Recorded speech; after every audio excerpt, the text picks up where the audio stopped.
Hi friends, welcome back to my channel smart Telugu house wife. ఈరోజు గురువారం evening routine అనమాట. ఈ మధ్య రొటీన్ వీడియోస్ చాలా తగ్గించేశాను, ఎందుకంటే నాకు కొంచెం ఫస్ట్ నుంచి కూడా బ్లాగ్స్ కంటే కూడా కాన్సెప్ట్ బేస్డ్ వీడియోస్ లేదంటే రెసిపీసే ఇంట్రెస్ట్, కాబట్టి అవే చేస్తూ ఉన్నాను అనమాట. కానీ ఇవాళ ఒక సింపుల్ రొటీన్, అప్పుడప్పుడు 1 or 2 weekly once or twice వేస్తాను, కానీ డైలీ వేయడానికి కుదరదు నాకు. ఈరోజు నేను ఒక సింపుల్ బ్లాగ్ మా ఈవినింగ్ రొటీన్ ఎలా ఉందనేది షూట్ చేశాను. మా సాయి ఇక్కడే ఉన్నాడు, కానీ రమ్మంటే ఒక్కసారి కూడా కెమెరాకి ఎక్కువ కనపడ్డా అనమాట. మా అబ్బాయి షై ఫీల్ అవుతుంటాడు కెమెరాలో కనపడడానికి. రా సాయి, రా రా చూపిస్తా. ఇప్పుడే స్కూల్ నుంచి వచ్చాడు, కాస్త మేమేమైనా స్నాక్స్ చేసుకుంటాం. మా సింపుల్ రొటీన్ ఎలా ఉంటుందో ఇవాళ చూసేసేయండి, ఓకేనా సాయి? మనం ఇప్పుడు మా పనులు మేము చేసుకుంటూ ఉంటాం, చూద్దాం పదండి. కిచెన్లో పాలు కాచిన గిన్నె ఉంటే వద్దు వద్దని అరుస్తూ ఉన్నా కూడా నేను కెమెరా ముందు మాట్లాడి పక్కకు వచ్చేసరికి దాన్ని తీసుకొచ్చి టేబుల్ మీద పెట్టాడు. ఎంత వద్దన్నా కూడా వెనకాలే ఇలాంటి పనులు చేస్తూనే ఉంటాడు. ఎంత టెన్షన్ ప్రెషర్ పెడతాడంటే నాకు. ఇది చూడండి, ఇక్కడ మీకు కెమెరాలో తనది యూనిఫామ్ అనేది సపరేట్గా వాష్ చేస్తుంటాను. మురికి ఎక్కువగా ఉంటుంది కదా, వాషింగ్ మిషన్లో వేసినా పోదని చెప్పేసి విడిగా నానపెడుతూ ఉంటాను. సో దాని మామాఅర్త్ బ్రాండ్ డిటర్జెంట్ లిక్విడ్ ఉంది, దాన్ని చూపిస్తున్నాడు అనమాట.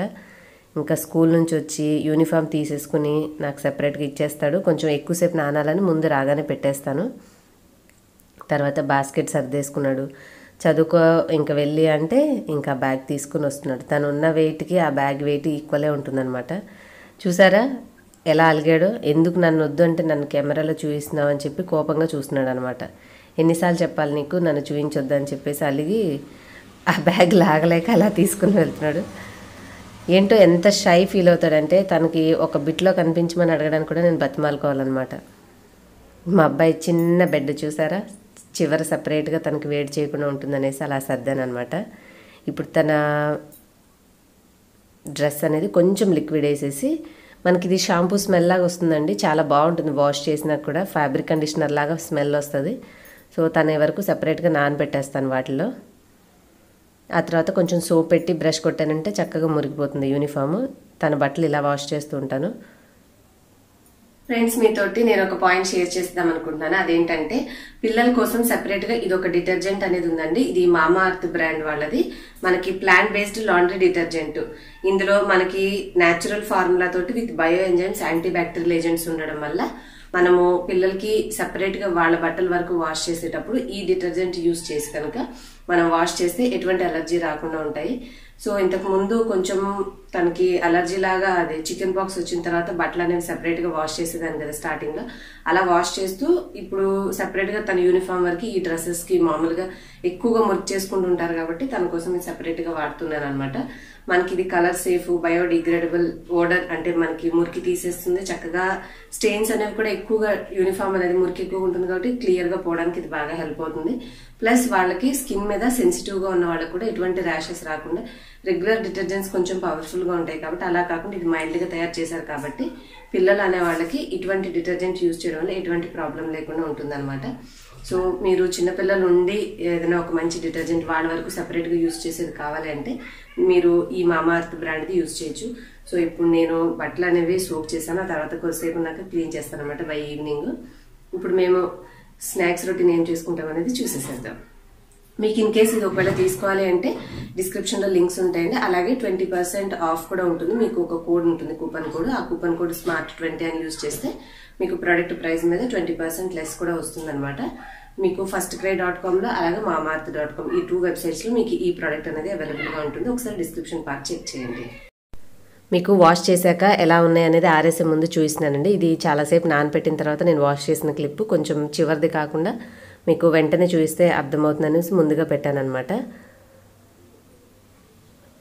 మనకి మంచిగా మైల్డ్ ఫ్రేగ్రెన్స్ వస్తూ బాగుంటాయి క్లోత్స్ కూడా. ఆరిన తర్వాత స్మెల్ బాగుంటుంది.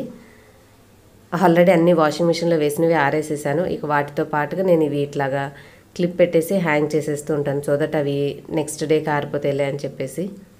మిగతా అన్నీ అయిపోయినాయి కదా, తను ఒక్కటే సపరేట్ ఎందుకనేసి రాగానే క్లీన్ చేసేస్తాను అనమాట.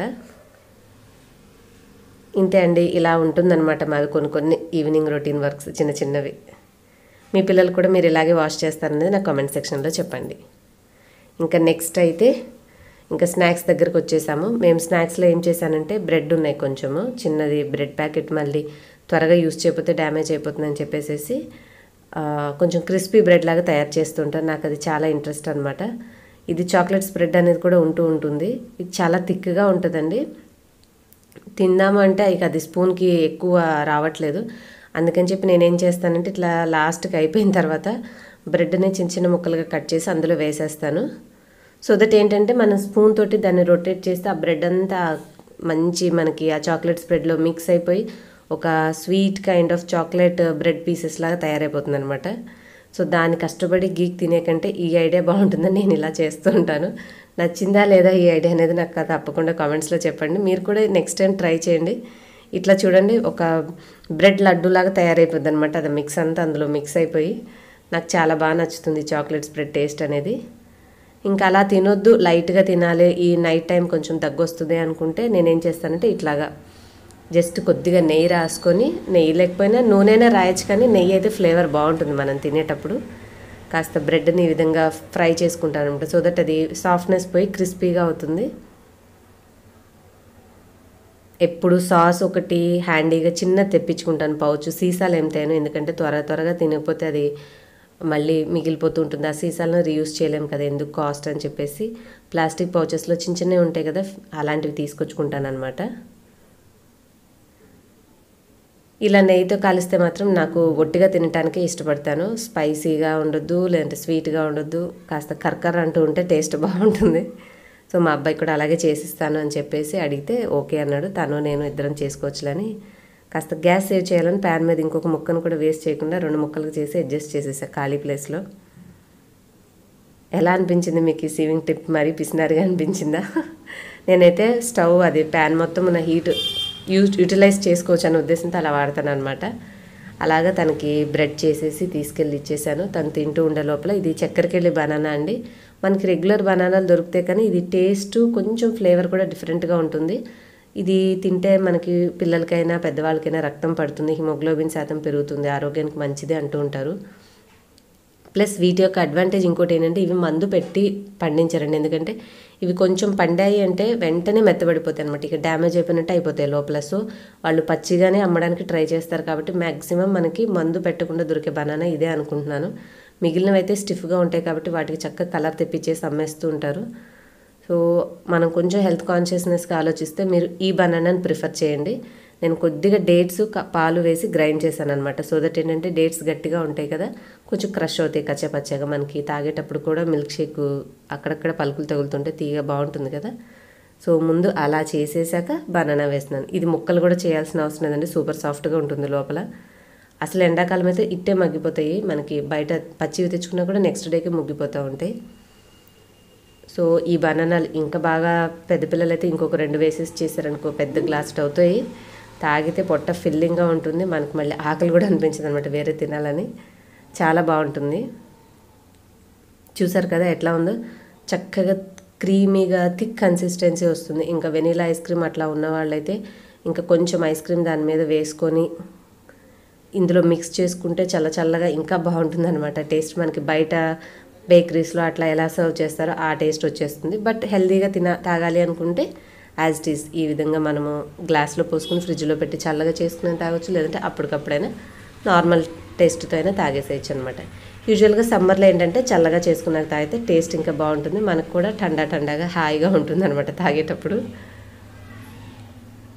నేను వాళ్ళకి ఇప్పుడు పాల కప్లో ఇస్తూ ఉంటాను అనమాట. అవైతే కొంచెం కడుక్కోవడం తేలిగ్గా ఉంటుంది, స్టిక్కీగా అతుక్కున్నా కూడా త్వరగా వదిలేస్తుంది ఇట్లాంటివి.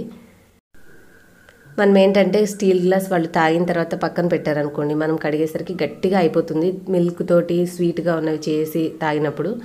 సో వాషింగ్కి కూడా ఈజీగా ఉంటుంది క్లీన్ చేసుకోవడానికి అని చెప్పేసి ఎక్కువగా ఈ పింగాణివి కానీ గాజువే ప్రిఫర్ చేస్తుంటాను గ్లాసెస్.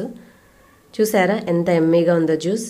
తప్పకుండా మీరు మీ పిల్లలు కూడా ట్రై చేసి మీకు ఎలా కుదిరిందో నాకు కామెంట్ సెక్షన్లో తెలియచేయండి. ఈ వ్లాగ్ మీకు ఎలా అనిపించిందో నాకు కామెంట్స్లో తెలియచేసి, ఈ వీడియో నచ్చితే లైక్ చేసి మీ ఫ్రెండ్స్ అండ్ ఫ్యామిలీ కూడా షేర్ చేయండి. మీరు నా ఛానల్ ఫస్ట్ టైం చూస్తుంటే సబ్స్క్రైబ్ చేసుకుని బెల్ యాక్టివేట్ చేసుకోండి.